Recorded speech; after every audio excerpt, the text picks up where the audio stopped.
विद्येचा अधिष्ठाता असणाऱ्या द्विभुज गणेशाच्या कृपाप्रसादानं वसलेल्या गावात म्हणजेच रेड्डीला मंगेश राणे यांचा जन्म झाला. वयाच्या 18व्या वर्षापासूनच राणे यांनी आपल्या अभिनयाला सुरुवात केली. स्पष्ट शब्दोच्चार, पौराणिक भाषेवरचं प्रभुत्व, आवाजाची देणगी आणि प्रसंगानुरूप अभिनय ही मंगेश यांच्या अभिनयाची खासियत. आपल्या विविधांगी अभिनयाला रसिकांसमोर मांडताना त्यांनी अनेक भूमिका मोठ्या उंचीवर नेऊन ठेवल्या. महारथी कर्ण, राजा दशरथ, राजा कीर्तिमान, राजा गोपीचंद, प्रल्हादपुत्र विरोचन या भूमिका म्हटल्या की आपसुकच रसिकांच्या ओठी नाव येतं ते याच जुन्या कलावंताचं म्हणजेच मंगेश राणे यांचं.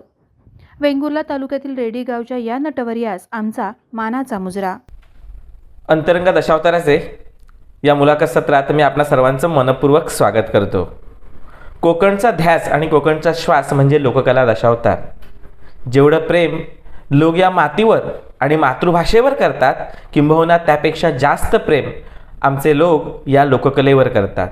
या लोककलेनं अनेक रंगकर्मी समाजाला दिलेले आहेत. आज अशाच एका आपण रंगकर्म्याला भेटणार आहोत, ज्यांनी वयाच्या 18व्या वर्षी हा अभिनयाचा यज्ञ सुरू केला आणि आज जवळपास 68 वर्ष ओलटून गेली तरीही ते त्याच दमाने त्याच ताकदीने आपल्याला भूमिका करताना दिसतात. रेडी द्विभुज गणपतीसाठी प्रसिद्ध असणारं हे गणेशाचं गाव आणि या गणेशाच्या गावामध्ये विद्येचा अधिष्ठाता असणारा गणेश ज्या ठिकाणी आहे त्या गावामध्ये ज्यांचा जन्म झाला ते मंगेशजी राणे काका आज आपल्या समोर उपस्थित आहेत. रसिकांच्या भेटीला आज ते खास आलेले आहेत. आजचे आमचे प्रमुख पाहुणे आणि ज्येष्ठ कलाकार म्हणून ते आपल्याशी अंतरंगाच्या माध्यमातून हितगुज साधणार आहेत. अगदी 9वीपर्यंत शिक्षण, त्यानंतर शिक्षण क्षेत्र सोडून दिलं आणि त्यानंतरचा त्यांचा जो झंझावात होता तो दशावतारामध्ये दिसला. 9वीपर्यंत शिक्षण असून सुद्धा ज्यांचं मराठी भाषेवर आणि विशेषतः पौराणिक भाषेवर कमालीची पकड आहे, ज्यांचा राजा गोपीचंद, त्याचबरोबर राजा दशरथ, महारथी कर्ण अशी अनेक राजाच्या भूमिका ज्याने अजरामर केला आणि लोकांच्या हृदयामध्ये जागा मिळवली. कारण मंगेश राणे तिथे तोबा गर्दी असायची. अशाच एका आपण नायकाला भेटणार आहोत. आपण स्वागत करूया राणे काकांचं. राणे काका, तुमचं मनपूर्वक स्वागत या मुलाखत सत्रात. नमस्कार काका. आपण इयत्ता 9वीपर्यंत शाळा केलात, बरोबर, आणि त्यानंतर तुम्ही दशावतार क्षेत्रामध्ये आलात. हो. मग 9वी पासून डायरेक्ट दशावताराचा प्रवास नेमका तुमचा कसा सुरू झाला? ते एकादशी उत्सव आमच्या गावी असतो. हां. आणि त्यावेळी गावातले लहान मुलांना घेऊन आमच्याजवळ कार्यक्रम एकादशीला केला जातो. त्यावेळी आमचे आजोबा गणेश हिरजी ह्याने ठराविक पोरं जवळ केली आणि नाटक उभं केलं. त्यावेळी पहिलाच खेळ लवांकुश केला. त्या लवांकुश खेळात मी लव करायचो, माझा चुलत भाऊ कुश करायचा, म्हणजे आमच्या गावातलीच मुलं. ते नाटक बघायला आमचे आजोबा आलेले गोव्यातून, ते त्यांना आवडलं म्हणून त्याने आपल्या गावी तिकडे ते नाटक नेलं. तिथून ते हरमल गावात गेलं गोव्या, म्हणजे संपूर्ण गोवा फिरलो आम्ही. जवळजवळ 360 प्रयोग त्याचे झाले. शेवटचा प्रयोग आम्ही रत्नागिरीला केला. आमचे आजोबा तिकडे होते पोलीसमध्ये. त्यांना वाटलं की आपल्या मुलांचं बुवा इकडे नाटक करायचं म्हणून तिकडे ते घेऊन गेले. त्या पद्धतीत तिकडे नाटक झालं. 360 प्रयोग करून आम्ही ते नाटक माया दशावतार आमचं बंद झालं. 70 सालमध्ये आजगावकर कंपनी आपा बामार्डेकर चालवायचे आणि त्यावेळी मी आणि आमचा चुलत भाऊ, चुलते भाऊ राणे, हे आमचा ठराव झाला त्या कंपनीत. त्यावेळी त्या कंपनीत बाबी कळिंगण, बाबा कोणासकर, बाबा पालव, पांडुरंग शिरसाट, भाऊ राणे, मी असे कलाकार. आणि त्यावेळी जे दशावतार होतं ते दशावतार म्हणजे बुद्धिबळ. हम्म. आणि बुद्धिबळ प्रश्न उत्तर एकमेकाला करून एकमेकांचं बुद्धिबळ म्हणजे प्रश्न उत्तर खोडणं हे दशावतार. हम्म. आताचं दशावतार आणि ह्याच्या पूर्वीचं दशावतार ह्यात जमीन आसमानाचा फरक आहे. काका खूप छान आपण आता सांगितलं की बुद्धिबळ हा तुमच्या बुद्धीचा खेळ असायचा. हा. तुम्ही आता तुम्ही तुमचे नेमकं तुम्ही ज्यावेळी सादरीकरण करत होता दशावतार हो. त्यावेळेचं नेमकं दशावतार कसं होतं म्हणजे त्यावेळेचं दशावतार म्हणजे हा. थोडक्यात सांगायचं म्हणजे 4 मेढी, हा म्हणजे खांब खांब, कुंट्या, हा. त्यावर 4 बांबू, हम्म. त्यावर 4 झाप म्हणजे कडणं, हा. एक आंब्याचा टाळ, हम्म. एक बाक हम्म. आणि एक खुर्ची, म्हणजे दशावतार. हे दशावतार. हा. राजा जरी येऊन सिंहासनावर बाकावर बसला हम्म. तरी त्याचा तो राजदरबार. हम्म. स्त्री पत्र करणारी त्याची बायको, हम्म. तिथे आल्यानंतर ती त्याची मंदिर कचेरी. हम्म. अरण्यात ब्रह्मराक्ष झाला त्याचं ते अरण्य. हम्म. म्हणजे 4 मेढीत नाटक उभं करणं बोलून हम्म. हे दशावतार. आणि त्यावेळची दशावताराची परिस्थिती अशी होती, हम्म. त्यावेळी गाड्या वगैरे काही नाही. बरोबर तुम्हाला सांगतो 7 गडी लागायचे. हम्म. एक गणपतीचा जो पेटारा असतो त्याला, हा. दुसरा गडी जाबळा म्हणजे जे जेवणाचं सामान असतं हा. त्याला, हम्म. आणि तिसरा गडी पेटी डोकीवर घ्यायला. हम्म. असे 3 गडी हे झाले. बरोबर. आणि इतर 4 गडी, हम्म. 8 पार्ट्याच्या 8 बॅगा. हम्म. त्यावेळी ह्याचे आपले तुमचा रिपीचे साठी असायची. म्हणजे माती जशी असते तशी. हा. हा. त्या एका साठीवर 2 बॅगा, ते एका याच्या डोक्यावर. हा. म्हणजे 4 गडियाच्या डोक्यावर 8 बॅगा मिळून 7 गडी. हम्म. समजा आता इथे जत्रा झाली, हम्म. इथून जत्रा सुटली हा. म्हणजे आटपली हम्म. का सकाळी त्याने आपापली ओजी घेतली हम्म. आणि चाली प्रवास सुरुवात केला. हम्म. जवळजवळ 8 किलोमीटर एक अंतर तोडलं हम्म. का एखादं देऊळ गावलं की त्या देवळात ते मुक्काम केलं. हम्म. नदी असली तर नदीवर आंघोळ, बावडी असली तर बावडीवर आंघोळ, काय तोपर्यंत इकडे गडी लोकांनी जेवण केलं. हा. आंघोळ करून झाली, आले की ते जेवले, हम्म. कुठेतरी 1-2 तास आराम केला. हम्म. काय परत पुढचं अंतर किती आहे तर बा 8 किलोमीटर आहे. हम्म. काय 4:30ला ते उठले, हम्म. तोंड वगैरे धुलं, प्रत्येकाने बॅगो परत बांधले का 5ला वाटे लागला का काळोख पडण्यापूर्वी जत्रेच्या जागेवर गेले. हा. का परत तिथे जाऊन ते बॅगा वगैरे लावले. म्हणजे हा चाली प्रवास त्यावेळेचा दशावतार हम्म. आणि आताचं दशावतार जमीन आसमानाचा फरक आहे.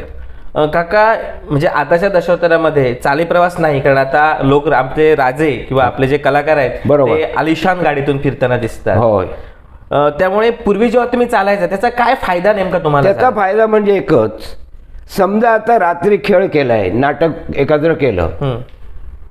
तर काय चुकलं याचा अभ्यास चाली प्रवासात व्हायचा. हा. कलाकार एकमेकांना सांगायचे, तू रात्री हे बोलला जे चुकीचं, हम्म.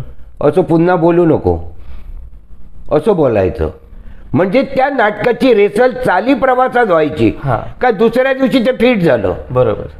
कारण पब्लिक समोर खोटं ठरण्यापेक्षा आपसात काय ते करायचं, समेट करूया. हा. म्हणजे पब्लिक जवळ आपण खोटं ठरायचं नाही. बरोबर बरोबर. अधिक त्यावेळेचं दशावतार म्हणजे फक्त तुम्हाला 4 बत्ते, हम्म. पेट्रोमॅक्स, हम्म. लाईट नाही, हम्म. माईक नाही. हम्म. जत्रा ज्या दिवशी आहे त्या दिवशी लोक तुम्हाला अगोदर चटई घालायचे हम्म. किंवा डाळ्यात घालायच्या का, म्हणजे बसण्यासाठी म्हणजे ऍडव्हान्स बुकिंग. ऍडव्हान्स बुकिंग, नाहीतर जागा मिळणार नाही. दशावतार चालू होणार कितीला, साधारण 1 वाजता. पण सकाळपासून लोक अंथरुणं घालायची, जागा मिळाली पाहिजे म्हणून दशावतार बघायला. एवढी त्यावेळची लोक आवड दशावताराची. आणि 1:08 दशावतार चालू व्हायचं, 1:30 वाजेपर्यंत 8 दशावतार, आपलं 1:45 वाजेपर्यंत 8 दशावतार, पाऊण तासात. म्हणजे भट, संकासूर वगैरे हे. 1:45 पेटी टबला लागली सभेत, 2 वाजता राजा आला पाहिजे. आणि माईक नसल्यामुळे त्यावेळेचे कलाकार स्वतः ओरिजिनल आवाजान संपूर्ण पब्लिक थोपवायचे. आता तसं नाही. आताचे कलाकार माईक नसला तर काय सांगणार, पब्लिक ओरडतोय, ऐकायला येत नाही, लाईट बरोबर नाही. हे आताचं दशावतार, पण पूर्वीचं हे दशावतार. म्हणजे लाईट नसताना सुद्धा तुम्ही अभिनयाने लोकांना प्रकाशित करायचा.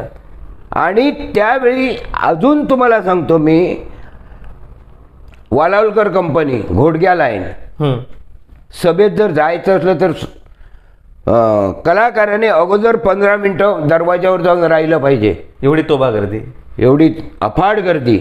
पारशेकर कंपनीतून माणगाव लाईन, 10 मिनिटं अगोदर जाऊन उभं राहायचं. कुठे? दरवाजावर. एवढी अफाट गर्दी, जायला मिळत नव्हतं. पण आता कलाकाराने कुठच्याही मार्गाने जावं, देऊळ खाली. हा परिणाम का झाला? याच्या मुळाची कारण आहे. हे कॅसेटी वगैरे जे काय केले ना, त्या कॅसेटीमुळे दशावतारी धंद्यावर परिणाम झाला. पारंपरिक दशावतार किती? म्हणजे आपण जर अभ्यासानुसार जर सांगितलं तर 8 ते 9. बरोबर बरोबर. आता किती बोर्ड तुम्हाला दिसत आहेत? तुम्हाला विचारतो मी, रोडला किती बोर्ड दिसत आहेत? बरेच लोक पारंपरिक दशावतार म्हणून बोर्ड लावून आपला. मग हे पारंपरिक आले कुठून आणि कधी आले? प्रत्येक कंपनीच्या बोर्डावर बघा, गाडीवर पारंपरिक पारंपरिक. सर्वात 1 नंबर दशावतार मोठं म्हणजे पूर्वीचा आरोलकर कंपनी, 3.5 महिन्याचं वार्षिक.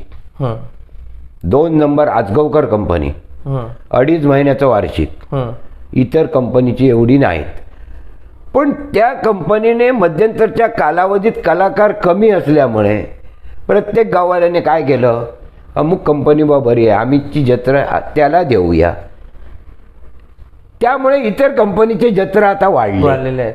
काका, पारंपरिक याचा नेमका अर्थ काय? म्हणजे पारंपरिक दशावतार म्हणजे नेमकं काय आणि दशावतार म्हणजे नेमकं काय? पारंपरिक याचा अर्थ काय? पारंपरिक दशावतार म्हणजे पूर्वी जे जत्रा कराराची असायचे, करार, प्रत्येक गावचा करार. समजा आता पारशेकर कंपनी आहे, तर ही जत्रा कुणाची आहे? पारशेकर कंपनीची आहे. याला झाले किती वर्ष?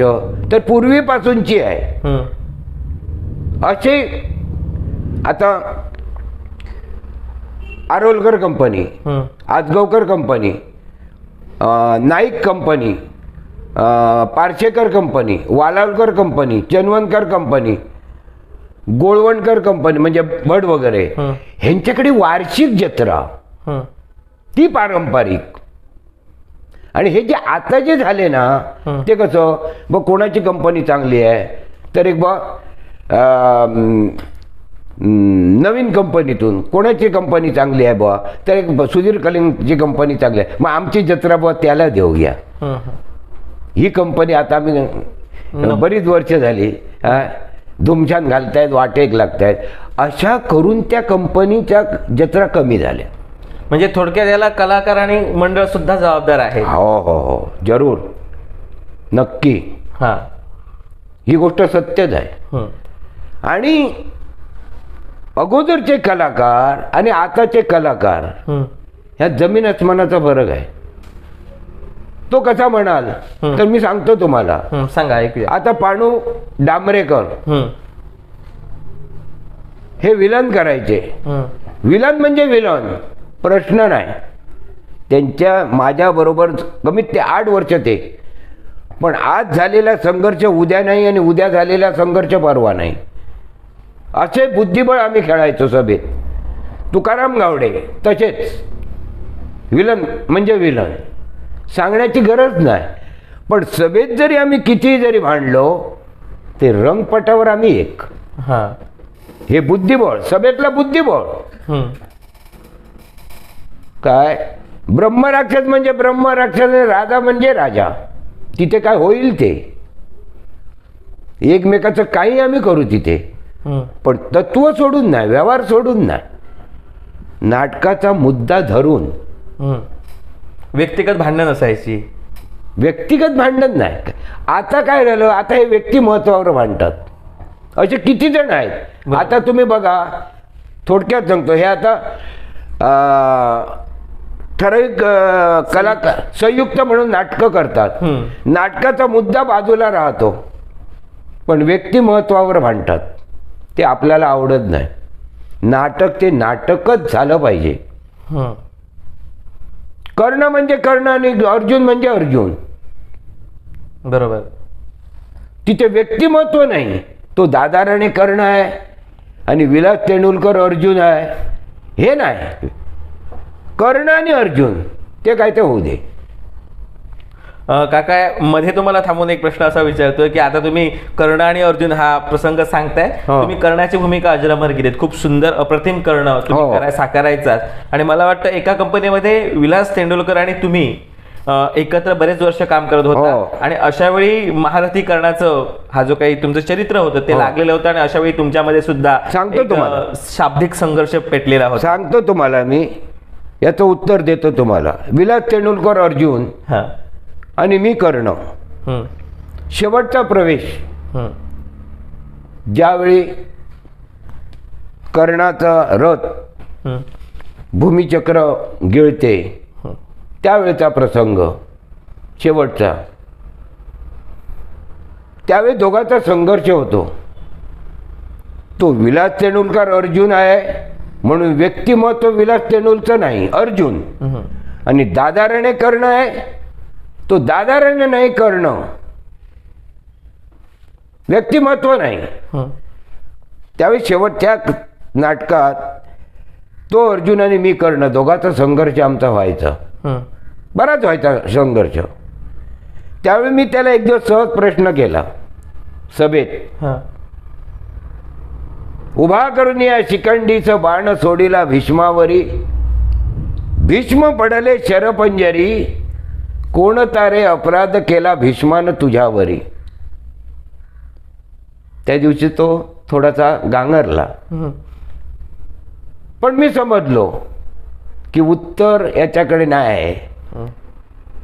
काय तो प्रवेश आम्ही पुरा केला. पण ज्यावेळी पुन्हा तो खेळ लागला त्यावेळी मात्र त्या बेट्याने मला उत्तर दिलं. त्याला कलाकार म्हणतात. कारण समोरच्या माणसाला एखाद्याने प्रश्न विचारल्यानंतर त्याचं उत्तर जर देता नाही आलं तर नेक्स्ट टाइम ज्यावेळी तो नाटक लागणार त्यावेळी मग दादा राणे हा प्रश्न मला विचारणार, मग आज मी त्याचं उत्तर देणार. त्याची तयारी करून जो येतो आणि उत्तर देतो तो कलाकार. खरंच विलास तेंडुलकर काकांचे सुद्धा या ठिकाणी खरंच कौतुक केलं पाहिजे. कारण ज्या प्रकारे म्हणजे असे जेव्हा माणसं समोर असतात, म्हणजे जरी ती शिकलेली कमी असली तरी अनुभवाचं प्रचंड भांडार असतं. आणि अशा वेळी अशी माणसं कोणते खोचक प्रश्न विचारतील आणि आपल्याला अडचणीत आणतील हे सांगू शकत नाही. काका, तुम्ही जेवढा कर्ण ताकदीने रेखाटलात तितकाच तुमचा गोपीचंद सुद्धा चालला. हो. या गोपीचंदाच्या आठवणी आम्हाला सांगा. आता तुम्हाला सांगतो, ज्यावेळी आजगावकर कंपनीत आम्ही होतो त्यावेळी कांता ओटोणकर, उली दोड्या मार्गाचा, लोट, म्हणजे चांगली माणसं होती. शिरी मुळीक वगैरे अशी माणसं होती. आणि त्यावेळी गोपीचंद खेळ चालायचा. तेव्हा मळेवाडची जी शिरी मुळीक हे जालंधर करायचे, उली कानिप करायचे, मी गोपीचंद, कांता ओटोणकर भिकारी करून गोरख करायचा. आणि 2 बायका दाखवायच्या त्याला आंघोळ घालायला. तर तो गावडे म्हणून तळवण्याचा आता आजगावकर कंपनी आहे तो एक. आणि त्यावेळी आरदवाला एक, त्यावेळी आंघोळीपुरता आम्ही दाखवायचो दुसरे बायको म्हणून. आणि त्यावेळी त्या खेळात ओटवण्याच्या कांता मेस्त्रीने जो भिकारी केला, हा भिकारी आता कोणी करूच नाही. माझं अजूनही आव्हान आहे. भिकारी म्हणजे भिकारी. ज्यावेळी त्याला बायका आंघोळ घालतात तेव्हा लोड आई करायचा गोपीचंदाची. तो शिडीवर येऊन उभा राहायचा आणि बायका आंघोळ घालतायत आणि तिच्या डोळ्यातून अश्रू पडतात, ते त्याच्या पाठीवर पडतात. गरम अश्रू पडले म्हणून तो गोपीचंद मागे वळून पाहतो तर आई रडते. पण तत्पूर्वी कांता जो एक गाणं म्हणायचा, नको नको मना गुंथू माया जाळी, काळ आला जवळी ग्रासावया. त्यावेळी तो बायकांना थांबवतो, थांबा, तो पहा कुणीतरी भिकारी बसलाय. त्याच्या मुखातून निघालेले शब्द ऐका, नको नको मना गुंथू माया जाळी, काळ आला जवळी ग्रासावया. काळाची उडी पडेल बा जेव्हा, सोडवे ना तेव्हा माय बापा. त्याचं आम्ही स्पष्टीकरण करायचं. म्हणजे ज्यावेळी काळ ग्रासून घेतलो त्यावेळी कोण कोणाचं नाही, आई नाही, बाप नाही, भाव नाही, कोण नाही. तेव्हा ह्या मोहजाळात तू मिळा नको, हा त्याचा अर्थ. पण तो जो भिकारी जो त्याने जो केला कांताने, अजून माझ्या नजरेसमोर आहे, प्रश्न नाही. खरंच काका खूप जुन्या आठवणींना उजाळा देत आहे. प्रहारच्या माध्यमातून आम्ही तुमच्यासमोर काकांना घेऊन आलेलो आहोत आणि काकाने या ठिकाणी सांगितलं की ते गाणं म्हणायचे कांता काका आणि काकांचा त्या ठिकाणी गोपीचंद असायचा, ज्याला आंघोळ घालणारे त्यांच्या बायका असायच्या आणि त्यातून प्रबोधन करायचे. कारण दशावताराचा मूळ गाभाच प्रबोधन राहिलेला आहे, मनोरंजन आणि प्रबोधन. पण प्रबोधनाकडे आपण जास्त फोकस करतो आहोत आणि सर्वसामान्य जनतेचं मनोरंजनातून सत्याकडे जाण्याचा मार्ग दाखवणारी कला म्हणजे लोककला दशावतार अशी सुद्धा अनेक अभ्यासक त्याची व्याख्या करत असतात. काका तुम्ही गोपीचंद सुद्धा सुंदर रेखाटला, तेवढाच तुमचा इब्रत नाटकामधला नायक प्रचंड चालला. सत्यच आहे. काय आहे इब्रत नाटक आणि नेमकं नायक तो काय होता? इब्रत नाटक म्हणजे काय झालं माहिती आहे, ज्यावेळी पार्शेकर कंपनीत आम्ही होतो त्यावेळी ओटवण्याचे भैरवकर म्हणून कॉमेडन, म्हातारी बितारी भट इंद्र वगैरे असे करायचे ते. आणि मालकाच्या घरी मुक्काम होतं आणि ते डोक्याने हुशार होते भैरवकर. आणि इमानदाराची सून पिक्चर लागलेला होता टी व्हीवर. जेवून झाला तो पिक्चर ते बघत होते. कोण? भैरवकर. पिक्चर त्यांच्याने बघितला आणि मालकाला बोलले एक काल्पनिक खेळ करूया. मालक बोलले ठीक, पण पार्शेकर कंपनीत काल्पनिक चरित्र करण्याची सुरुवात जागा म्हणजे तुम्हाला माणगाव, महादेवाचं देऊळ, तिथे सुरुवात असते. काल्पनिक चरित्राची सुरुवातच पार्शेकराची त्या देवळातून. आणि तो पिक्चर बघला आणि इकडे कणकवलीला कुठेतरी आम्हाला जायचं होतं. त्यावेळी आम्ही गाडी सोडली आणि कणकवलीला गेलो, तिकडची जत्रा केली आणि ओरसला जे रोडवर देऊळ आहे, वालावलकर जत्रा करतो, तिथे दुपारचं मुक्काम केलं. आणि भैरवकर म्हणाले की इब्रत नाटक बोलूया, चला. आणि आम्ही सर्वजण तिथे बसलो आणि त्यांनी सांगायला सुरुवात केली. खेळ आवडला आम्हाला. पण खरं इमानदाराची सून हा पिक्चर बघून त्यांनी ते नाटकाची मांडणी बांधली. पण त्यात प्रभाकर पार्शेकरने जो युवराज केला कोणाला जमणार नाही. विलन युवराज तो. मी सत्यसेन, सुरेश धुरी मुली, शिरीमुळी मुलीची आई, जिजी चोडणकर मुलीचा बाप आणि आना बागवे कीर्तनी बुवा करून शेवटचा राजा करायचे. त्या खेळाने एवढा पैसा प्रभाकर पार्शेकरला दिला, मागणीवर खेळ चालायचा. जिथे जाल तिथे इब्रत. आणि इब्रत हे नाव का दिलं तर तो युवराज राजकर्त्याजवळ, राजाचा मुलगा तो युवराज, आणि सत्यसेन हा नोकरीसाठी त्याच्याजवळ असतो. आणि तो युवराज त्या पुतणीवर सत्यसेनच्या नजर टाकतो आणि बलात्कार करून तिला गर्भवती राहते. म्हणून आई बाप त्या मुलीचा त्याग करतात. पण त्याग करायला कोणाला सांगतात? सत्यसेनला. जसा सीतेचा त्याग लक्ष्मणाने केला, हिनं काळं पुसलं तोंडाला, ही पोर नाही पाहिजे म्हणून हिला कुठेतरी नेऊन सोड म्हणून तो सत्यसेनच्या माथी जबाबदारी देतात आणि ती नेऊन सोडते त्या मुलीला. अशी त्या नाटकाची स्टोरी. पण लास्टला ज्यावेळी त्याचं स्पष्टीकरण होतं त्यावेळी ह्याला दोषी कोण? तर युवराज. त्यावेळी तो काका संतापतो, म्हणजे सत्यसेन. आणि त्यावेळी त्या मुलाचा राजाचा खून करतो सत्यसेन. आणि त्यावेळी बाप तिथे येतो आणि तो सांगतो, तो मरतेवेळी सांगतो ना, हा वंश माझा आहे युवराज. त्यावेळी तो बाप सांगतो हा माझा वंश आहे म्हणून तो त्यांचा स्वीकार करतो. कोणाचा? त्या मुलीचा आणि त्या मुलाचा. म्हणून त्याला इमानदाराची सून हा पिक्चर, पण आम्ही नाव त्याला दिलं नंतर नाटकाला इब्रत. म्हणजे नाटकाला नाव देण्याची सुद्धा एक वेगळी किमया आणि या माध्यमात. नावही ते एवढं आकर्षक वाटायचं, इब्रत. म्हणजे थोडक्यात सांगायचं म्हणजे जातीसाठी माती खाणारी माणसं आहेत.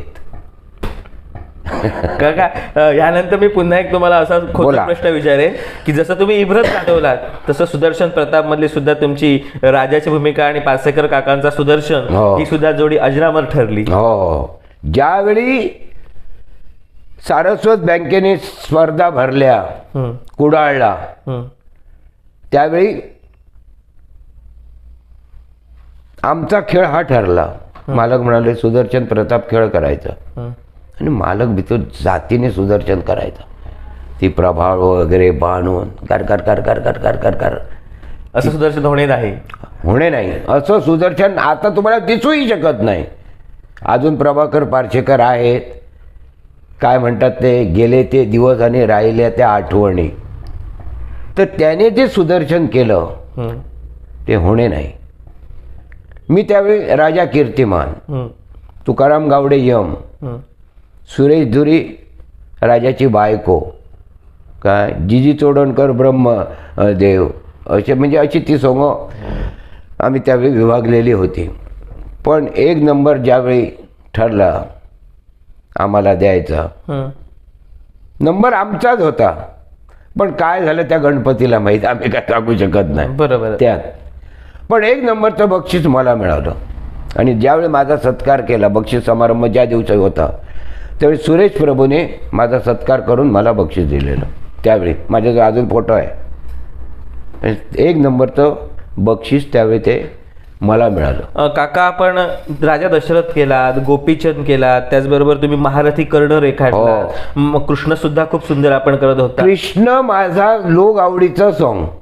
पण हे सगळं एवढी सगळी तुम्ही भूमिका करत असताना या भूमिकेच्या यशामागे तुमची नेमकी तपस्या काय? माझी तपस्या म्हणजे मी तुम्हाला सांगतो, एक तर त्या गणपतीजवळ ज्या दृष्टीनं तुम्ही बघणार त्या दृष्टीनं तुम्हाला तो दिसणार.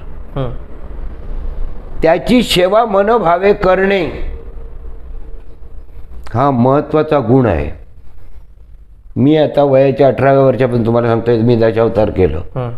संगत आम्ही सर्वांची केली, पण आम्ही व्यसनाच्या आहारी कधी गेलो नाही. म्हणून आज हे 68वं वर्ष माझं चालू आहे.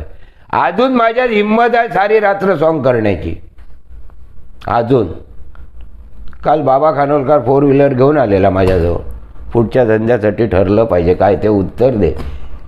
चालू परिस्थिती गेल्या रविवारी, आज वार कोण झाला, रविवार ना, गेल्या रविवारी आलेला. मी त्याला म्हटलं तुला 15 दिवसांनी मी काय तो सांगतो, जर कोण तुला नाहीच मिळाला तर तुझ्या कंपनीत मी आहे, तू घाबरू नको. बरं काका, हा तुमचा वैयक्तिक प्रश्न झाला तरी पण हरकत नाही. आपण तुम्ही दिलखुलास या ठिकाणी बसलाय. मला या ठिकाणी तुम्ही आता एक महत्त्वाचा मुद्दा या ठिकाणी उपस्थित केलात, कोणता? व्यसनाधीनता. काय कारण आहेत दशावतारामध्ये कलाकारांना व्यसनाधीनता लागते किंवा व्यसनाच्या आहारी दशावतार लोक कलावंत सगळेच नाहीत, काही हाताच्या बोटावर मोजण्या एवढ्या असतात किंवा आहेत. कोणती कारणं जबाबदार आहेत? याला 1000 कारणं आहेत. ती जर बोलायला गेलो तर आताच्या कलाकारांना वाईट वाटणार. झाकली मूठ 1.25 लाखाची. बरोबर काय चुकीचं मला नाही, सांगा? बरोबर आहे. मी आता तुम्हाला सांगतो, दारू हा विषय माझ्या आयुष्यात मी कधी केला नाही. हं.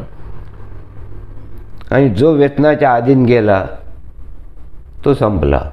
थोडक्यात सांगतो, आता रात्री मी हरिश्चंद्र केला. हं. लोक काय, पब्लिक काय बोललं, वा हरिश्चंद्र व दादा राण्याने मस्त केला. हं. काय तोच हरिश्चंद्र दारू पिऊन सकाळी गटारात पडलेला आहे. अरे पब्लिक येणारं जाणार का, अरे रात्री आणि हरिश्चंद्र चांगला केला नाही, आता बघ ना तो गटारात पडलाय. हा, आम्ही ज्या दृष्टीने पब्लिक आमच्याजवळ रात्रीचं पाहतोय ती दृष्टी दिवसाची राहिली पाहिजे. खूप महत्त्वाचं आणि प्रत्येक कलाकारासहित प्रत्येक रसिकाने टिपून ठेवणारं हे वाक्य आहे.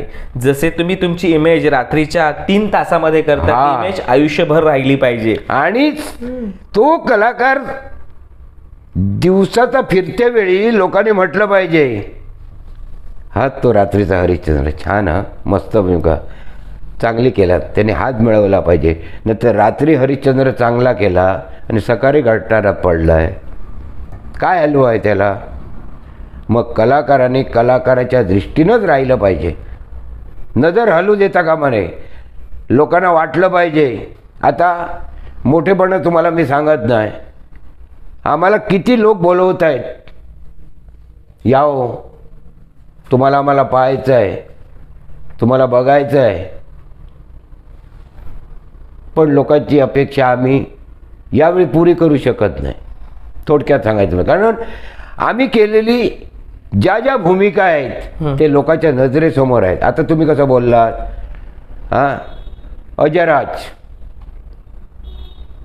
कौशल्य विवाहातला दशरथ, राजा गोपीचंद, महारथी कर्ण, कंसवधातला कृष्ण, जामवंतातला कृष्ण, म्हणजे माझी भूमिकाच कुठली राहिली नाही. थोडक्यात सांगायचं म्हणजे.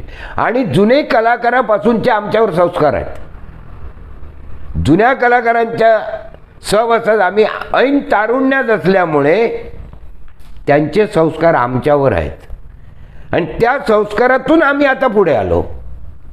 पण आताचं हे दशावतार आणि पूर्वीचं दशावतार ह्यात जमीन अस्मानाचा फरक आहे. आता प्रत्येकाच्या गाड्या झाल्या, कंपनीची गाडी होऊन सुद्धा आता त्या कंपनीच्या गाडीत कलाकार कोण नाही. प्रत्येकाच्या मोटरसायकली वाहनं झाली, नाटक आटापलं काय, स्टार्ट मारली, हे वाटायला लागले. त्यामुळे अभ्यासवृत्ती कमी. त्यावेळी चाली प्रवासात अभ्यास व्हायचा. मामा मोचेमाडकर होते. मामा मोचेमाडकर धिप्पाड माणूस, धोतर, काळा कब्जा, पेटी पेटी वाजवायचे. ते पेटीवर बसले का पेटीचा भाता ह्या धोपरांना लागला पाहिजे त्यांचा. तू गाणार त्या पद्धतीत ते पेटी नाही वाजवणार, ते जशी वाजवणार तसं तू गायलं पाहिजे. वजन. आता समजा सावंतवाडीला त्यांचं नाटक आहे, तो जत्रा आहे, कलाकार इकडे झोपले आहेत, बॅगा लागल्या आहेत, पण त्या मालकाची बॅग दरवाजावर. तुम्ही आलात, ओ दादा राणे आहेत, मला भेटायचं आहे त्याला. ते काय उत्तर द्यायचे? धंदा माझा आहे, झोपले आहेत, झोप मोड झाली तर माझ्या धंद्यावर पुढे नाटकावर परिणाम होणार. तुम्हाला जर भेटायचं असेल ते उठल्यानंतर या. त्या माणसाला ते परतून लावायचे. म्हणजे खूप काळजी घ्यायची कलावंतांची. आता तसं नाही. आता तुम्हाला सभेत जातेवेळी येतेवेळी सुद्धा हॉटेलातल्या कलाकार फिरतोय. ही कुठेतरी बेशिस्त वाटते. बेशिस्त. पूर्वी असं नव्हतं. नाही, असं कधीच नाही. ते पूर्वी सभेतून कलाकार बाहेर पडला की तो डायरेक्ट रंगपटावर आला पाहिजे. समजा तुम्ही मला भेटलात, ओ राणे चहा पिऊया, मी तुम्हाला काय सांगणार, तुम्ही इकडे या. का आपले नोकर माणसं असतात ना चहा वगैरे आणणारी, का मी त्याला सांगितलं जा रे चहा घेऊन ये 2, इथे बसा, इथे प्या. दुकानात नाही, हॉटेलात जाणार नाही. आता तसं काय नाही. आत्ता तुम्ही कधी हॉटेलात जावा, खरं तर ही खूपच मोठी शोकांतिका आहे असं म्हटलं तर ते कदाचित वावगं ठरणार नाही. काका, आपल्याला कोणकोणत्या जुन्या कलावंतांचा सहवास लाभला? मी तुम्हाला सांगतो, गोविंद तावडे, हं, आना बागवे. हं, आना बागवेने जो नारद केला, हं. म्हणजे आताच्या नारदावर मी टीका टिप्पणी नाही टीका करत नाही, तुमच्या आवडीचा, माझ्या आवडीचा. अर्थात हे काकांचं मत आहे. पारशेकर कंपनीत 7 वर्ष माझ्याबरोबर. हं, आना बागवे, बाबाजी आलव, बाबी नालंग, हं, डांबरेकर, हं, नाना केसरकर, हं. आबा केसरकर, आशियेकर, म्हणजे जुने कलाकार माझ्याबरोबर कोण नाही असं म्हणता येणार नाही. सगळेच. सगळे जुने कलाकार माझ्याबरोबर येऊन गेले. अशा जुन्या कलाकारामध्ये तुमच्या आवडीचा विलन कोणता होता? जुन्या कलाकारात माझ्या आवडीचा म्हणजे माझ्या सहवासातला हं, पहिला, माझ्या सहवासात बाबाजी आला जयश्री आपल्या ह्याच्याजवळ, कोणाजवळ, यशवंताजवळ, हं, चंदवरकर कंपनीत. हं. पण बाबाजी अलवांची जी ढब होती, डोळे वगैरे फिरवायची, हं, ती वेगळी. त्याच्यानंतर डांबरेकर, हं. आरोलकर कंपनीत. पण डांबरेकर माझ्या एकदम आवडीचे विलन, तितकेच प्रेमळ.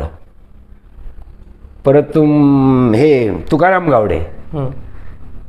ते सुद्धा माझ्या आवडीचे. काका, तुम्ही 3 विलन हो. हे तुमचे आवडते असे सांगितलं. या तिघांमध्ये काय विशेष गोष्ट होती ते आम्हाला सांगा. विशेष गोष्ट म्हणजे तुकाराम गावडे जे होते, हं, हे जे स्वतः म्हणून जो मेकअप करून जो विलन बांधत, हं, काय त्यांची बांधण्याची धरती वेगळी होती, हं, नाचण्याची धरती त्यांची वेगळी होती. म्हणजे लढाई, नाचणं, लंगार, ही त्यांची धरती वेगळी होती. हं. त्यांची बघून हे आता इतर कलाकार ते करतात. नाही तर सुरुवातीक नाचण्याची धरती तुकाराम गावड्याने आणली, हां. पारचेकर कंपनी. हं, आणि ते हुलीचे विलन बाबाजी अलव जे विलन होते, हं, हे डोळे जे फिरवत, हं. ते कुठच्या विलनला जमणार नाही. हां. म्हणजे त्यांची धरती वेगळी होती. हं, डांबरेकरांची धरती वेगळी होती. डांबरेकर संपूर्ण मंच नाचत नाहीत, ते एका जाग्यावर उभे राहून बोलायचे. हं. पण लोक आवडीचे, त्यांची धरती वेगळी डांबरेकरांची. डांबरेकर सभेत आल्यानंतर हे शेवटपर्यंत राहिले पाहिजे असे पब्लिकचे आवाज ऐकू यायचे. एवढी लोक आवड डांबरेकरांची. आणि माझं खूप प्रेम डांबरेकरांवर. आज सुद्धा मला त्यांची म्हणजे थोडक्यात सांगायचं म्हणजे आठवण येते. आणि आज जर ते असते ना, तर ह्या वयात सुद्धा मी त्यांना सभेत घेऊन आलो असतो. खरं तर तुम्ही राजपाट, हो. डांबरेकर काका विलन, आणि असं असताना तुम्ही जेव्हा रंगमंचावर जायचा तेव्हा तुम्ही परस्पर विरोधी. मग तरी पण तुमची एवढी मैत्री कशी काय? नाही, ते कसं आहे, त्यांचं आणि माझं सभेत जे बुद्धिबळ चालायचं, हं, सभेतून बाहेर पडलं की माझ्या पाठीवर थाप मारायचे ते. हं, शाबास. म्हणजे आज आहे ते उद्या नाही, उद्या आहे ते परवा नाही. दुर्गेश नंदिनी खेळ आम्ही करायचो, हं, तेथून ते जादूगार जे करायचे, हं, वाह, तोड नाही. वृंदा जलधरातलं जलधर जे ते करायचे, मी विष्णू, आपा जळवी वृंदा आणि ते जलधर. जवळजवळ त्यांचा आणि माझा संघर्ष, वृंदेचे हातपाय ज्यावेळी तो तोडतो जलधर, हं. त्यावेळी त्यांचा माझा संघर्ष जवळजवळ पाऊण तास सभेत व्हायचा डांबरेकरांचा. इतके लोक. इंद्रजीत होम हवनाला ते बसले, हं. काय जे काय मेकअप करायचे आणि गुडघ्यापर्यंत सोवळं नेसायचे. इंद्रजीत म्हणून सांगण्याची गरज नाही. लोक अभिनयावर, आणि तो होम पेटायला लागला की अंगावर विरसरी निर्माण व्हायची. त्यावेळी मी लक्ष्मण करायचा. म्हणजे प्रत्येक वेळी तुम्ही विरोधातच असायच्या त्यांच्या? कायम. राजा म्हटल्यानंतर आणि विलन म्हटल्यानंतर विरोधच येणार. चरित्र तुमचं कुठचंही असू दे, हं. पण विरोधालाच येणार. पण सभेतलं सभेत. खरंच असं म्हणतात की कलावंत कधीच मरत नसतात, ते अमर होत असतात. आज पांडुरंग डांबरेकर काका आपल्यामध्ये नाही आहेत, पण त्यांच्या आठवणी खरंच आमच्या राणे काकांनी या ठिकाणी बोलून दाखवल्या. किती सुंदर प्रसंग त्यांच्याबद्दल सांगितले आणि किती म्हणजे ग्रेट कलाकार ते होते. आज जर असते असते तर अजून काहीतरी वेगळं आपल्याला त्यांच्याकडून ऐकायला किंवा निश्चितच आम्ही त्यांना या ठिकाणी आमंत्रित केलं असतं आणि त्यांच्याकडून खूप चांगले अनुभव आपल्याला मिळाले असते. काका, या सगळ्या गोष्टी करत असताना मला पुन्हा एकदा वेगळा तुम्हाला प्रश्न विचारायचा आहे. तुम्ही आता राजपाट म्हणून काम करता, पण तुम्ही पूर्वी स्त्रीपाठ म्हणून काम करायचं. स्त्रीपाठ टू राजपाट, असा प्रवास कसा काय झाला? सांगतो तुम्हाला. ज्यावेळी मी माया दशावतार ज्यावेळी आमचं बंद पडलं गावातलं, तुमच्या गावातलं, त्यावेळी 70 सालात आजगावकर कंपनीत आम्ही प्रवेश केला. भाऊ राणे म्हणून माझे चुलते होते, ते राजपाट आणि मी स्त्रीपाठ. पण मला खरं मार्गदर्शन जर कोणी केलं असेल तर भाऊ राणे दशावतारात. त्यावेळी आजगावकर कंपनीत ज्यावेळी प्रवेश केला त्यावेळी संपूर्ण मार्गदर्शन, कसं बोलायचं, कसं स्त्रीपात्र चालायचं, हे दुपारचं देऊळ असलं आम्ही उतारलो तिथे मुक्कामाला की मला ते दाखवायचं, काय बोलायचं. समजा ते आता राजा आहेत आणि मी मुली आहे, का ते युवराज आहे, मी स्त्रीपात्र मुली आहे, तर ते प्रवेश कसा बोलायचा, मी काय विचारणार, तू उत्तर काय द्यायचं, हे ट्रेनिंग माझं अगोदर ते घ्यायचे. आणि त्यातून मी स्त्रीपात्र शिकलो. तदनंतर काय झालं, ज्यावेळी मामाच्या कंपनीत मी गेलो त्यावेळी अनंत घाडेगावकर म्हणून होते, हे सांगतो ते तुम्हाला, म्हणजे 82 सालात मुंबईवरून मी आलो त्यावेळी. ते मामाच्या अर्धवट कंपनी टाकून गेले आणि नाना केसरकर पाहुणे ते मामांना घेऊन माझ्याजवळ आले, मला ते कंपनीत घेऊन गेले. तिथून मी मानकराबरोबर तिथे स्त्रीपाठ करायला लागलो. आणि मामाच्या कंपनीतून ज्यावेळी कांता ओटवणकर गेले, गोवा फणसे म्हणून गाव आहे, तिथून ते गेले. कांता काय झालं ते मला काय नक्की का मी कारण सांगू शकत नाही. त्यावेळी तारक सुधर्मा खेळ, त्यावेळी आता राजपाटला कोण आहे, आता करणार काय, दादाला घालूया म्हणून मला तारक घातला. तिथून मी राजा झालो. मामाच्या कंपनीत 2 वर्ष पुढे राहिलो. त्याच्यानंतर मामाकडे जीजी चोडणकर, विष्णू ओटणकर, पांडुरंग डांबरेकर, तुम्हाला हरी वाळपयकर, आणखी दिगंबर नेरकर असे कलाकार होते. त्यावेळी कंसवत खेळ चालायचा. जीजी कंस, मी कृष्ण, दिगंबर नेरुरकर अनय करीत, का सुरेश गावडे राधा, सुरेश बरकुटे वनिता. तो खेळ मामाकडे बेफाम चालला त्यावेळी. तिथून जो मी नंतर राजा जो झालो ना, तो आजपर्यंत मी राजा. पारशेकर कंपनीत जवळजवळ 5 वर्ष झाली, वालालकर कंपनीत 5 वर्ष, नाईक कंपनीत 6-7 वर्ष झाली. म्हणजे कंपनी म्हणून कुठची माझी राहिली नाही. सगळ्या कंपनी सगळ्या कंपनी A to Z असलेल्या संपूर्ण कंपनी माझ्या, आपण पारंपरिक 9 म्हणतो त्या. हो. आणि सुधीर कलिंगण जवळ 1 वर्ष मी होतो, समजलं. पण त्याचं माझं कधी म्हणजे असं भांडण तंटा वगैरे असं काही नाही, कोणाचा सभेतही नाही किंवा इतरही नाही. अशा पद्धतीत आम्ही ही 86 वर्ष आता आमचं हे चालू आहे. आणि त्या पद्धतीत आम्ही एक दिवस घालवतो. काय आता थोडक्यात सांगायचं म्हणजे का, आज 27 तारीख ना, आज हरिश्चंद्र तारामती खेळ होता ओटवण्याला. कांता मेस्त्रीने मला फोन लावला, पण मी त्याच्या फोनाची वाट बघत होतो. मी फोन केला, तो त्याच्या नातीने उचलला, पण त्याने काय उचलला नाही. तो आजचा रद्द झाला की काय ह्याची काय मला जाणीव नाही. म्हणजे अजून आमची लोक आवड आहे, अजून आम्ही पब्लिकला हवे आहोत. काय ते आता गणपतीच्या हाती बघू काय होतं ते. काका, लोक आवड तुम्हाला आहेच, याबद्दल दुमत नाही, पण तुम्हाला पूर्ण दशावतारामध्ये भाषेचा राजा म्हणून ओळखतात किंवा तुमच्यामध्ये भाषा प्रभुत्व आहे. बरोबर. तुमची पौराणिक भाषेवर किंवा मराठी भाषेवर जी कमालीची पकड आहे, बरोबर, ती सर्वज्ञात आहे.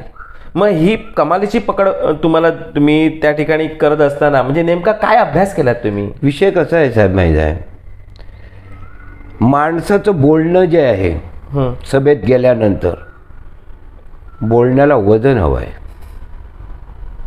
मी तुम्हाला मोठेपणा सांगत नाही, तुमची कितीही गडबड सभेत असू दे, दादा राणे सभेत गेल्यानंतर टाचणी पडला तर आवाज ऐकू आला पाहिजे अशी सभा थंड करण्याची कोद माझी अजून आहे.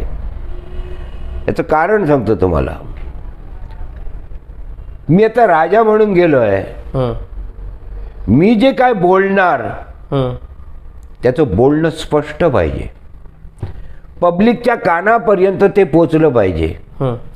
पब्लिकच्या कानापर्यंत ज्यावेळी ते पोचणार त्यावेळी नाटकाचा मुद्दा काय आहे हे पब्लिकला कळणार.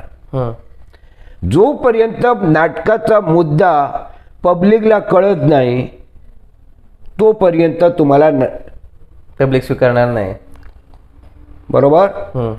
म्हणून सभेत गेल्यानंतर स्पष्ट बोलणं हे महत्वाचं असतं. बोलण्याला सुद्धा मर्यादा आहे. एकसारखं तू बोलत राहिला त्याला गोडी नाही, वजन पाहिजे. ठराविक शब्द वर, ठराविक शब्द खाली, आरोह अवरोह, वजन पाहिजे त्याला. आता आम्ही सभेत गेलो ना की लोक म्हणतात अरे दादा राणे आले आहेत. झोपेतला माणूस सुद्धा उठून आला पाहिजे. मी अजून जर सभेत उभा राहिलो आणि लोक जर नाटक बघायला जर येत आहे तर माईकवर जर ऐकला माझा आवाज तर सांगणार दादा राणे सभेत बोलत आहेत. एवढा आवाज हृदयामध्ये पोचवलेला आहे. त्या गणपतीच्या कृपेत आम्ही त्याची सेवा केली काय, आणि आम्ही म्हणतो की अखेरपर्यंत त्याचा आशीर्वाद आम्हाला मिळाला की आम्हाला आणखी काही नको. खरं राजा म्हटल्यानंतर त्याला शृंगारही करावा लागतो, वीरस्त्रही दाखवावी लागते, बरोबर, आणि प्रसंगिकही करावा लागतो. बरोबर. मग ह्या तिन्ही बाजू तुम्ही कशा काय रेखाटत होता? आता गेल्या वर्षी नाही 2 वर्ष झाली वृद्ध कलाकाराचं नाटक नेरूरला ठेवलेलं, राजा विरोचन. आलं लक्षात? नाटक एवढं भरलं तिथे लोकांना उभं राहायला वेळ नाही, एवढं नाटक भरलं.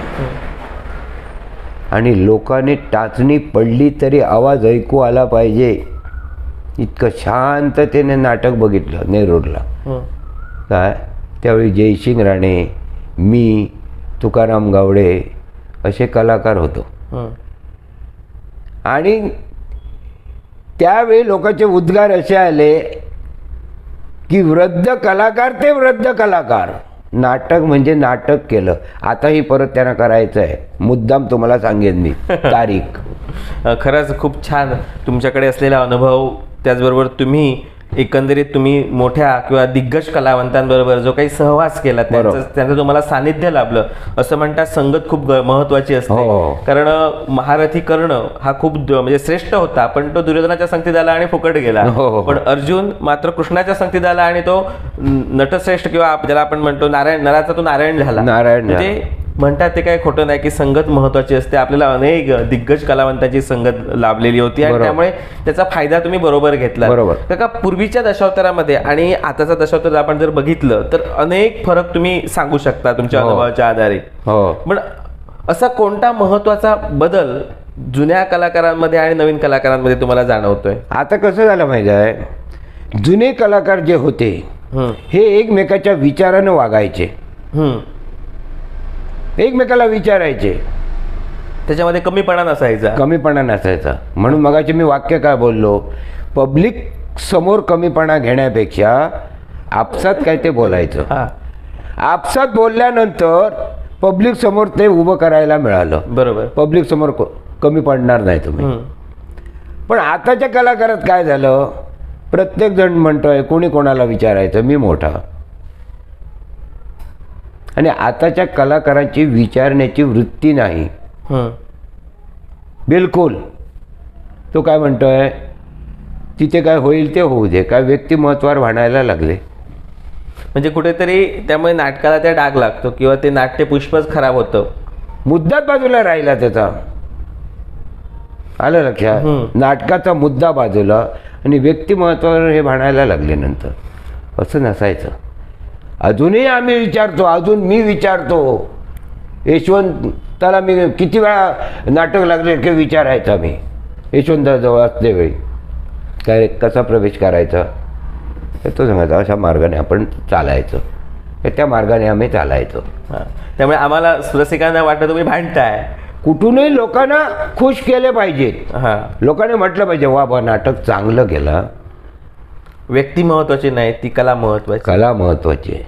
आणि ती जोपासत असताना कलावंताने कमीपणा सुद्धा घेतला दुसरी गंमत कशी आहे सांगतो तुम्हाला. महत्वाचा मुद्दा आज माझ्या ध्यानी आला. पाहिजे. जसे 4 मेढी मंटपाचे मगाशी बोललो तुम्हाला, बरोबर. त्या 4 मेढीवर वरचा मंटप, बरोबर.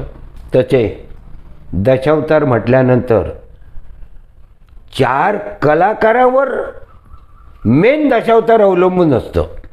आता ते 4 कलाकार कुठचे ते सांगतो तुम्हाला. राजा ही एक बाजू, बरोबर. विलन ही दुसरी ही एक बाजू.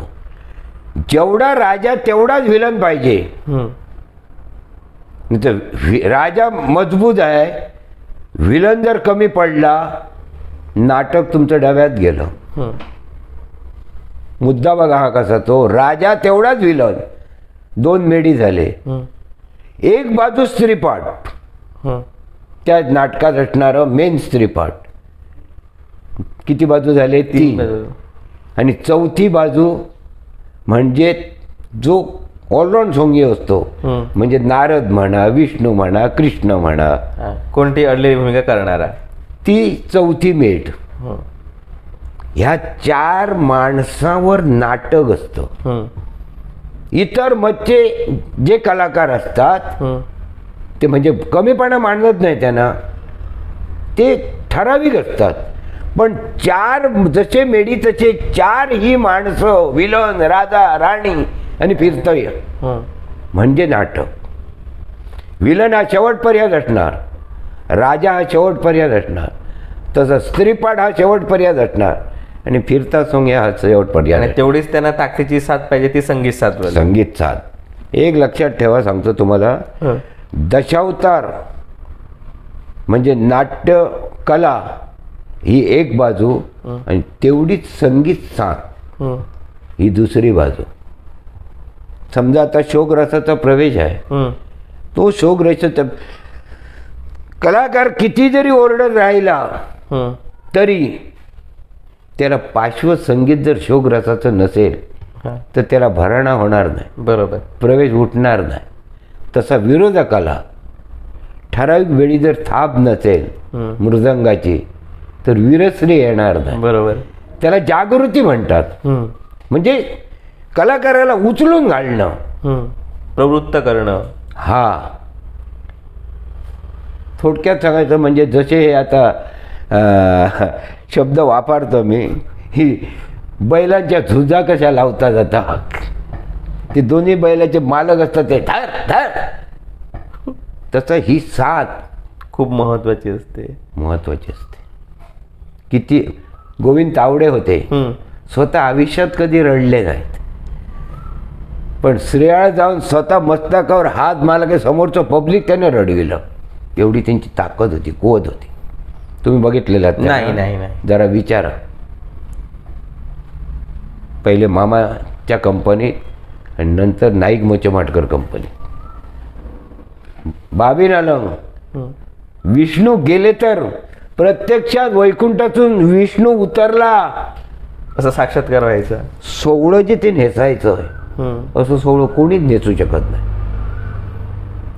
आणि देखणी मूर्ती ती उंच धिप्पाट, प्रश्नच नाही. सौदागर गेले त्यावेळी आपादळवी महानंदा आणि बाबी नालंग सौदागर एकच प्रवेश, 1.5 तासाचा सौदागरचा, पण एका प्रवेशावर नाटक उभं. ऑलराऊंड सोंगी.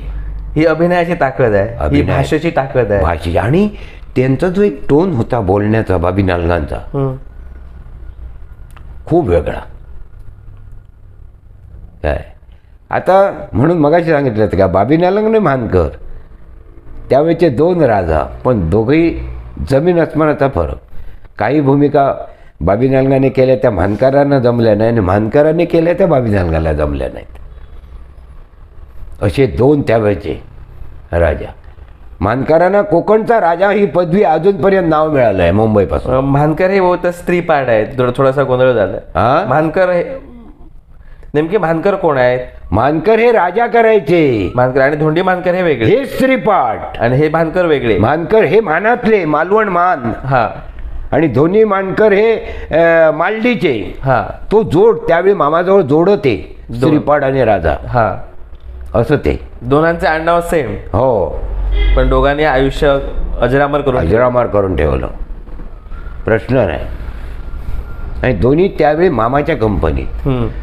सुरुवातीला ते इकडे होते कुठच्या तरी कंपनी, ती गोरे कंपनी का कुठे, तिथून मामाने त्यांना बघितलं आणि मग आपल्या कंपनीने आणले. त्याच्यानंतर मानकर मामाकडे बरीच वर्ष राहिले आणि त्याच्यानंतर नाईक कंपनीकडे, बाबल नाईक मालकांकडे ते गेले. काका, दशावतार नाटकामध्ये राक्षस पार्ट आणि व्हिलन हे वेगवेगळे असतात का हो?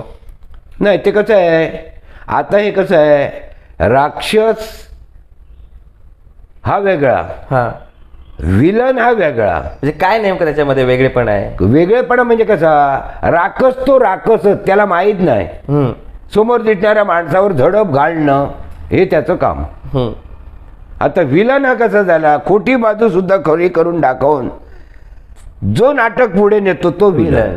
हा, म्हणजे ह्या वेगळ्या व्याख्या आहेत त्यांच्या. म्हणजे राक्षस हा व्हिलन नाही होऊ शकत, नाही, आणि व्हिलन हा राक्षस होऊ शकत नाही.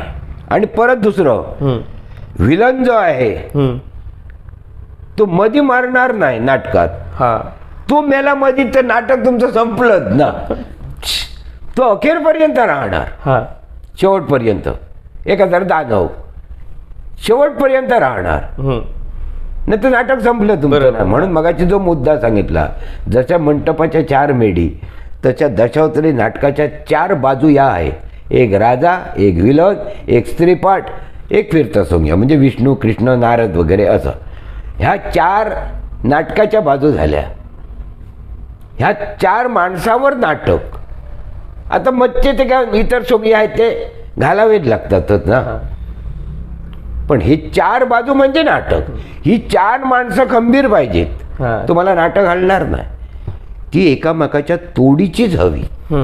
समजा राजा बोलका आहे, विलन जर कमी पडला तर संघर्ष नाही होणार. 3 तास जाणार नाहीत लोकांचे. बरोबर, 3.5 तास नाटक झालं पाहिजे ना. म्हणून दशावतारी धंद्यात सुद्धा कसं आहे, मालक लोक कलाकार ठरवते वेळी एकमेकाच्या तोडीस तोड असे कलाकार ठरवाय त्यावेळी.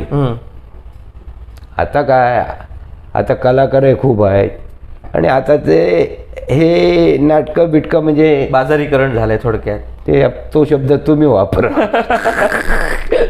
पण मला जर तुम्ही विचाराल तर एकच तुम्हाला मी सांगू शकतो की अगोदरचं दशावतार आणि आताचं दशावतार जमीन अस्मानाचा फरक आहे. काका, आपण अनेक राजांबरोबर काम केलं, अनेकांच्या आठवणी आपल्या बरोबर तुम्ही आमच्याबरोबर सांगताय. लोकराजा सुदेशजी कलिंगड आपल्यातून निघून गेले. या लोकराजाबद्दल सुद्धा आपल्याकडे काही प्रसंग असतील, काही असे काही गोष्टी असतील की त्याच्याबद्दल तुम्ही नक्कीच काहीतरी आठवणी आम्हाला सांगाव्यात. सुधीर कलिंगडबद्दल ज्यावेळी माझा ठराव त्याने आपल्या कंपनीत केला त्यावेळी माणुसकीच्या दृष्टीने खूप चांगला माणूस, खूप चांगला तो. काय त्याचं वय काय, वास्तविक ही घटना घडू नये आम्हाला सुद्धा खूप वाईट वाटलं. ज्या दिवसा त्याने आपला देह ठेवला त्या दिवशी 4:45 वाजता मला पहाटेच फोन आला, दशरथ घाडी म्हणून. म्हटलं दादा असं असं म्हणालं, झालं. वाईट वाटलं, म्हणजे मस्तकावर दगड मारल्यासारखं. एक तारुण्य कलाकार आणि आज ही घटना घडणं आणि आमच्यासारख्या वृद्ध कलाकारानं ते ऐकणं म्हणजे त्याच्यासारखं मरणप्राय दुःख नाही. त्याच्याबद्दल खूप अपेक्षा होत्या माझ्या. ज्यावेळी माझा त्याने ठराव केला त्यावेळी ठरावाला ज्यावेळी घरी आलं त्यावेळी त्याने मला सांगितलं, हे बघा म्हणालं, तुम्ही आणि मी एका धर्तीचे राजा आहोत, पण तुम्ही माझ्यापेक्षा वयस्क आहात, मी तुमच्यापेक्षा कमी आहे. पण कंपनी जास्त कलह निर्माण करायचा नाही, कारण माझी एक आदत अशी होती, आता माझं रक्त कमी झालं तर माझ्यासारखी घाण कोण नाही दशावतारात. मी तुम्हाला सरळ स्पष्ट सांगतो, मी ज्या कंपनीत ठरलं ना त्या कंपनीत इतर कलाकार ठरायला घाबरायचे.